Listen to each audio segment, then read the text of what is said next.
everyone's video is gonna be about writing again because I adore talking about writing. I love writing and filming about writing is just the best thing ever. So I want to talk about in particular how to surprise readers and just how to make the plot twists and just plot in general and just your books more extraordinary. And of course every book is extraordinary, but if you read a lot of books, you see a lot of patterns that come again and again, love triangles, things that just appear really often.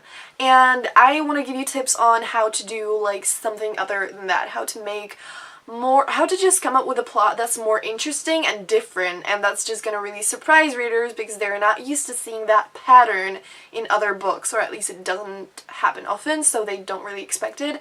I got 4 tips, and let's jump right into the video. So number 1 is just try to observe the patterns. If you read a lot of books, which you probably do if you're a writer, try to observe the patterns that come again and again. Like I said, there are patterns like that. Try to observe them, notice them, see them and stuff, and then try to avoid doing them.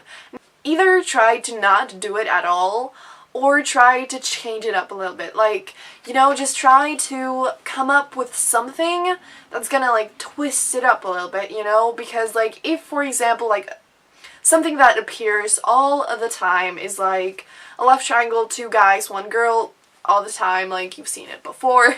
Or just other thing is like the chosen one. The chosen one is just supposed to change the world and save it, and he has, or she has, usually he has, a lot of just his like 2 friends or something like that, and they just like save the world together. Someone wants to kill that person and all that shit like that. Just things like that, things that you see all the time repeatedly, and try either, like I said, avoid them, or if that's something that fits your story really well, or if that's just something that you want to write, sure, go ahead.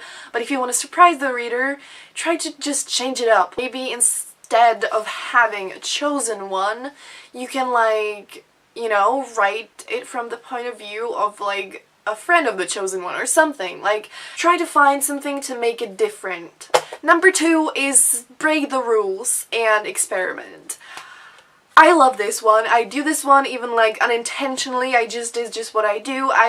You know, the thing is, it's like, for me, if there's a trend, when it comes to everything, not only writing, but just everything, if there's a trend and I like it, I just do it. If there's a trend that I don't like, I just don't do it. I just do whatever the heck I want. But when it comes to this, it's kind of a little different, and just, you know, all the rules, all the classic rules in books, they're just like rules from writers and just people who are like professionals, who just say like you can't do this or you should do this and all that. So like, for example, a big no-no is a prologue, or a big no-no is often like multiple points of view, which is becoming more and more like frequent and more acceptable. But just like things that, you know, on Pinterest a lot of writers like just put their like the tips like don't do this, do this, do that. Just do the opposite. Like, you don't always, you know, this is not me saying like break the rules, break every single one. There are some rules that make sense and are great to like not break, but just do whatever you want with your book. You know, if there's just something that would really fit your story, but you feel like, nah, it's probably, like, they say it's not a good idea to do that, so why should I do that? Do that! Like, if you think it fits your story, then do it. Like, for me, for example, I read something like writing dialogues. To write good dialogues, don't write it the way people normally speak, in the sense like mistakes and being like and all that. You don't see it often in books because it can be a little distracting, but it's something I like because I want to keep it real, and just some people cannot speak normally. Like me, for example, when I speak Czech, I'm like, I make so many mistakes, I'm like, and then I just, you know, correct myself and shit. I want to put that in my books, and not everywhere, not every single time, because it can be a little distracting, but just, you know, I want to make it real, so I want to put that in my book, because it works for my book, and it's just the way I want it, so I'm kind of breaking a rule here, you know? So just try to break the rules according to the way it just works for you, and just really have fun with it, experiment, try different things, and just really don't listen to all those professional writers talking to you about things that you shouldn't or should do. Just do whatever you feel like doing, and then figure out which rules work for you and which don't, and just do that. Number 3, I'm so proud of this tip. I feel like it's genius, which might sound stupid, but oh well. And that is, see what comes to your mind first and do something else. Because I thought about this, and I was like, the first thing that usually comes to our mind when it comes to creating plot twists and just plot in general are things that we have seen somewhere before. Just, you know, plot twists that we've read about or seen in TV shows and stuff. I feel like that's just usually what comes up in our mind first.